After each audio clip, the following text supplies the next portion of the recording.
My girlfriend is pregnant. She's 15 years younger than me, so she needs me. I want a divorce, please. My husband begged me. I responded with amazement. All right, but take care of our son, okay? No way, you take him. It's just not possible, because he is... I'm Georgina, a 40-year-old homemaker. Summer and I have been married for 10 years now. We met at work. He joined the company during the expansion. He was 3 years younger than me, always upbeat and good-looking, which matched my type. By chance, his desk was next to me, which gave us more opportunities to interact. He eventually asked me out for a drink after work, and that's when we started getting closer. Despite him being younger, our value and perspectives were surprisingly similar, so the age gap didn't feel that significant. I was drawn to him for that reason too. We started going out for drinks and dinners regularly, and even met up on weekends. Then, we became an item after he confessed his feelings. I was thinking about the possibility of a marriage when he dropped a bombshell. We've been going out for about a month, so I want to share something I've kept secret. What is it? I asked, feeling apprehensive. He opened his phone and showed me a screen. This is Mason, my son. What? A son? Yeah, I'm actually divorced and have a kid. My mind went blank. How old is he? He just turned 6. So was he born when you were 21? Yeah, well, I didn't go to university and was already working. Why did you divorce your previous wife? She cheated on me. She was seeing another guy while leaving Mason behind. That's terrible. I asked for full custody when we divorced. I see. I thought you were trustworthy after being together for a month. I'd like you to meet him soon. And well, I'm also thinking about marriage and stuff. Oh, what? I blushed, embarrassed, as he shyly mentioned the word. From then on, we started meeting up, including Mason. At first, he was shy around me, but he gradually warmed up and even gave me flowers one day. I like you 'cause you're really nice. Here, this is for you. He handed me a bouquet of flowers that Summer had bought. Oh, this is beautiful, thank you.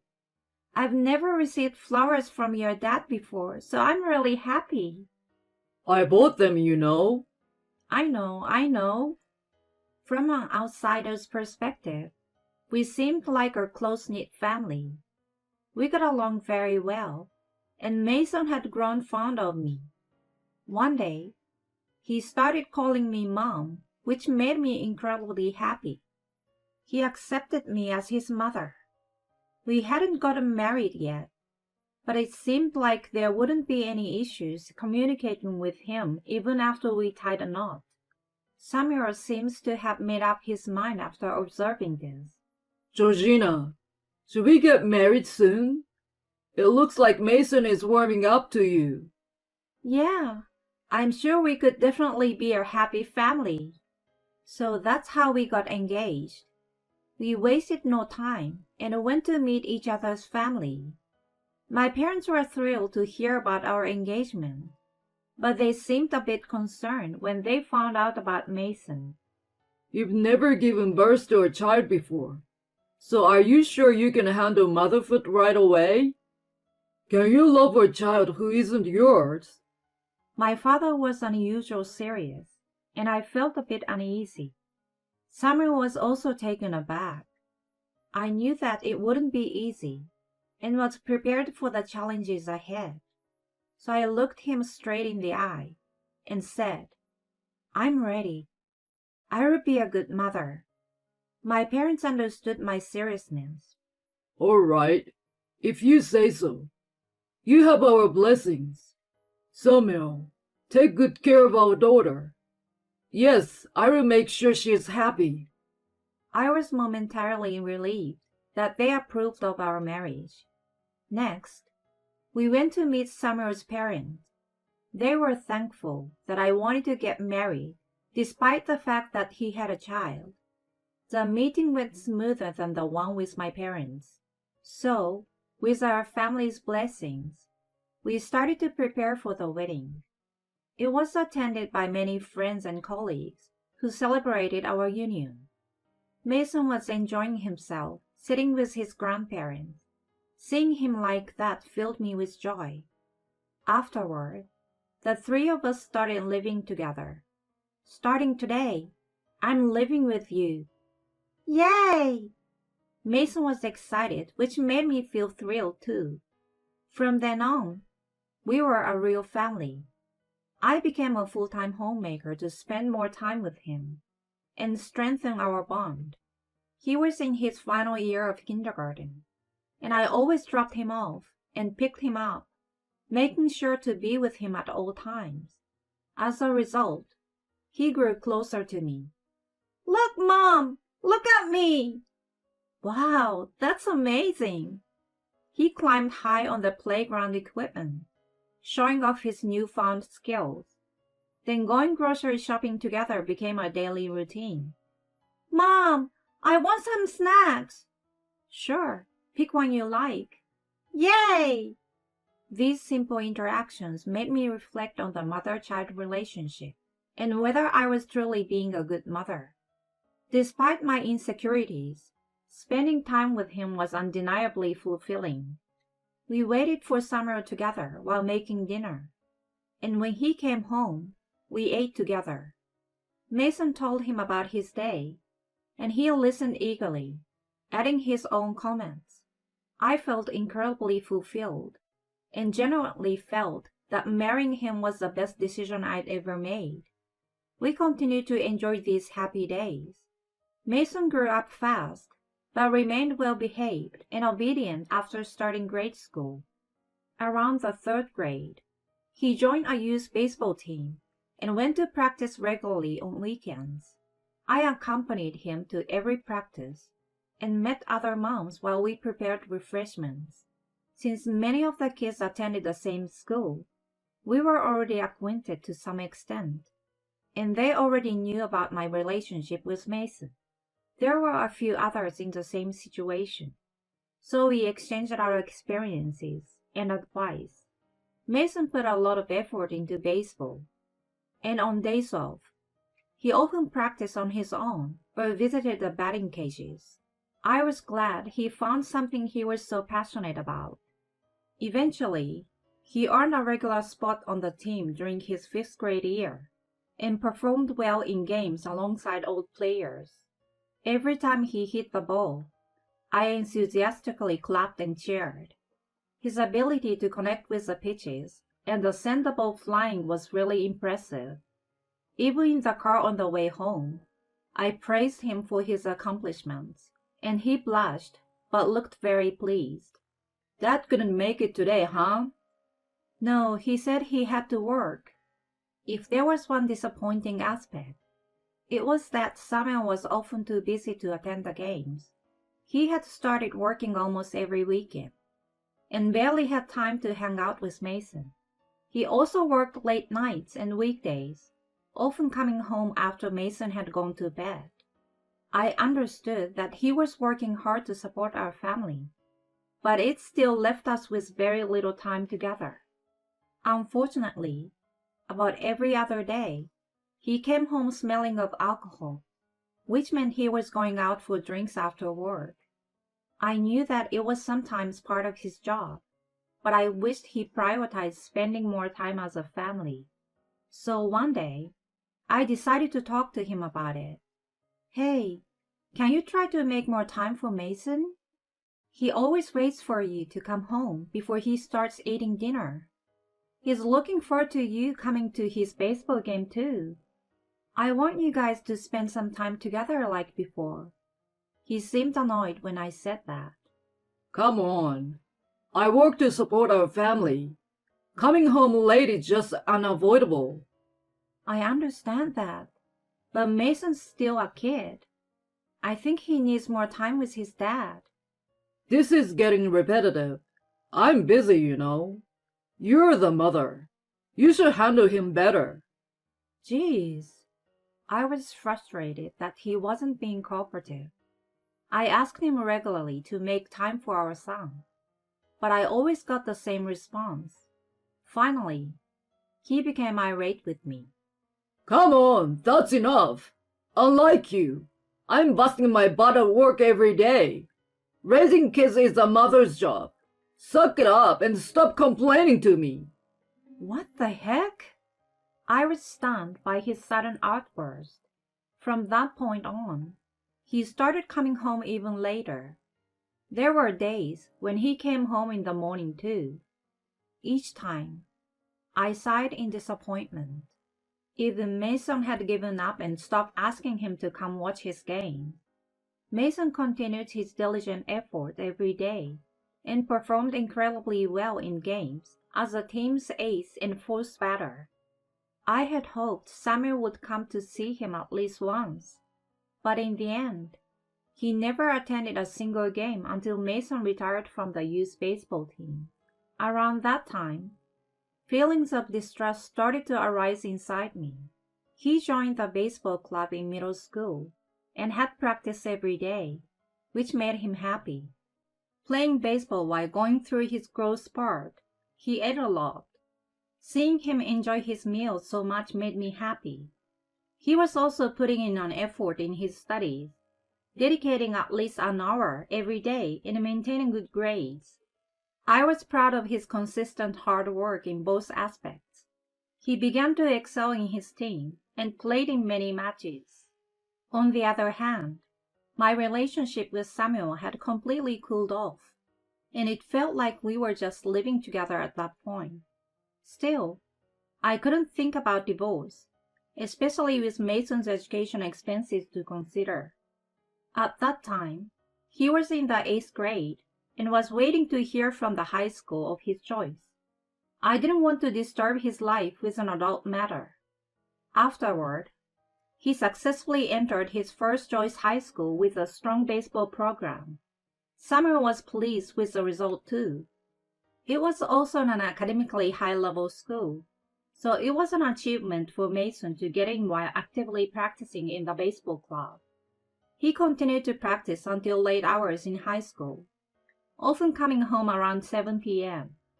With more free time on my hands, I decided to start working part-time. I had given up on any hope of a better relationship with Samuel.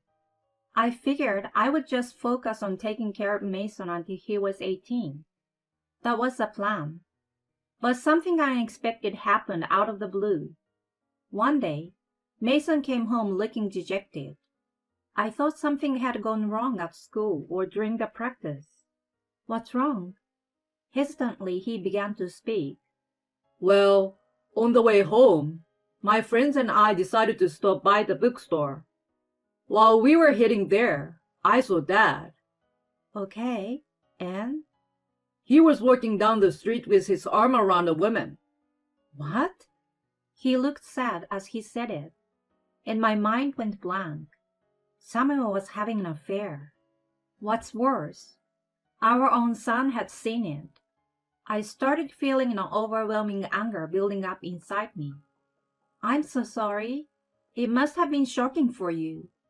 Yeah, but you don't need to apologize. It's Dad who is at fault. Mom, you should really consider divorcing him. It was really pathetic of Samuel to make our son say such a thing. But your life... I'll be fine, Mom. Besides, I have a plan. A plan? He surprised me by revealing his unexpected strategy. If you're really okay with it, I won't object. I decided to go along with it. After that, I spoke to Samuel. Hey, can I talk to you for a moment? Ah, I'm exhausted. I won't go to bed. He had a rather annoyed expression, but I continued without minding it. You're having an affair, right? What? He briefly showed a look of unease. There was a sighting. You were seen walking on the street, arm in arm with an unknown woman. I was sure he was going to deny it. To my surprise, he readily confessed to the affair. Yeah, that's my girlfriend. What? Are you admitting to having an affair? Yeah, and there's something else I need to talk to you about. What is it? She's pregnant. Holy cow! That's despicable! You have no morals. I'm sorry, but there's nothing we can do about it now. She's 15 years younger than me, so she needs me. I want a divorce from you, please. He begged me.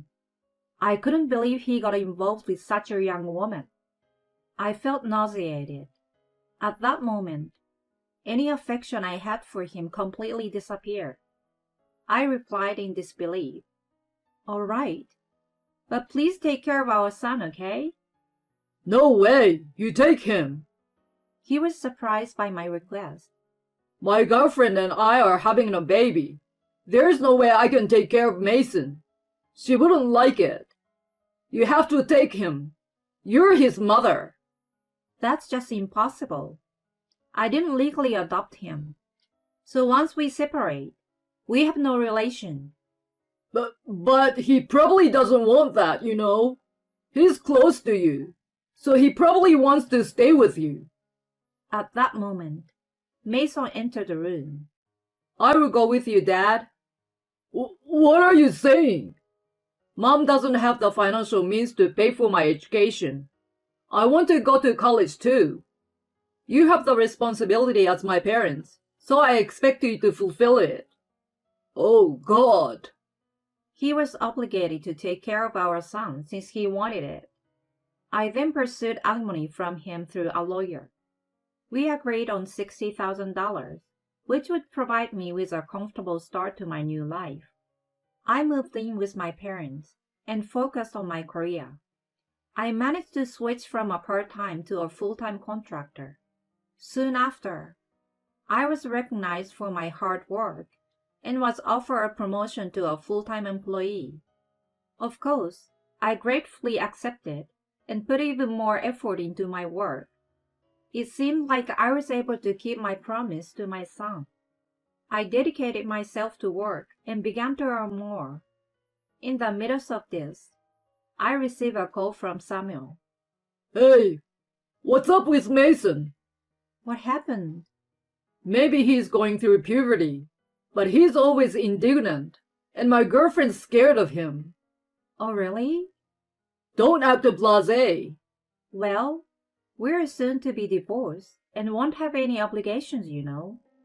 Please don't say that and take him in. No, you see, that's not possible. That's not what he wants. You and your girlfriend have to take responsibility for raising him. She's on the verge of a nervous breakdown. She's talking about breaking up if I can do something about him. Oh, that's tough.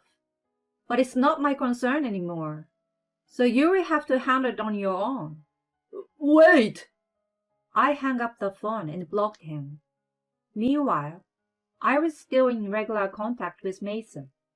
His tough attitude towards Samuel's girlfriend was all part of the plan. That woman may not have any direct involvement, but she was the main cause of your suffering, Mom. And if she leaves Dad, he will end up with 2 sets of child support. Despite being my own son, he came up with quite a ruthless revenge scheme. The timing for it came sooner than I had expected. I can't take it anymore! We are done! Samuel's girlfriend left him and returned to her parents. He hurried to their house, but was turned away by her parents and had to accept the breakup. They even told him he was not allowed to see his newborn. However, since he had already recognized the child as his, he would still have to pay child support. Mason delivered the final blow to his despair. I'm going to stay with Mom from now on. You are drowning in debt, and you probably won't be able to pay my tuition. With that, he packed his bags and came to me. I now have a stable income, and staying with my parents means I can receive their support. Therefore, I can easily afford the remaining high school tuition. On the other hand, Samuel's situation is truly miserable. He is now a twice divorced single man, responsible for 2 years of Mason's child support, and another 18 years of his child with his ex-girlfriend. Moreover, all this drama is affecting his work performance negatively, making it difficult for him to advance in his career. With his current income, he is resigned to living a lonely life with paying off his debt. Well, he brought it upon himself, so I have no sympathy for him. As for me, I'm enjoying my happy life with Mason and my parents. I plan to keep an eye on him while I work hard to advance in my career.